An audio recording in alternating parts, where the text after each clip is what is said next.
Fire made flesh. Such is the nature of dragons, claim the Eastern mystics. For once they may have a point, though not the one they think. Fire consumes, leaving at its end naught but ash. Thus the fate of the Targaryens and their dragons. Thousands of years ago, Valyrian stumbled on the first dragon eggs in the mountains of the 14 Fires.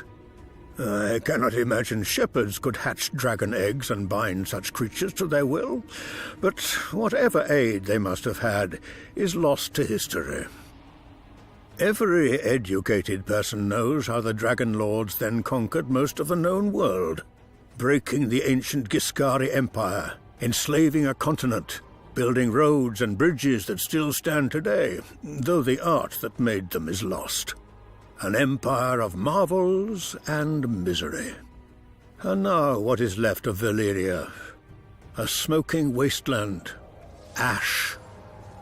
In time, Aegon Targaryen and his sisters brought their 3 dragons who had escaped the doom to Westeros, perhaps thinking to regain his people's lost glory. And so he did. On the field of fire, he proved that armies were no match for dragons. At Harrenhal, he proved that mighty castles weren't either. Aegon Targaryen became Aegon the Conqueror, first of his name, founder of a dynasty. His first act? To order his dragon Balerion, the Black Dread, to melt the swords of his beaten foes into his new Iron Throne.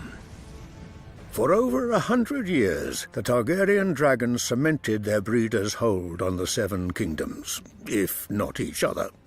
When Targaryen fought Targaryen in the civil war called the Dance of the Dragons, an angry mob stormed the Dragon Pit, that huge, now ruined vault where the Targaryens stabled their beasts.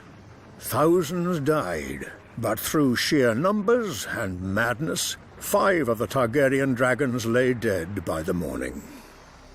Which was perhaps too many.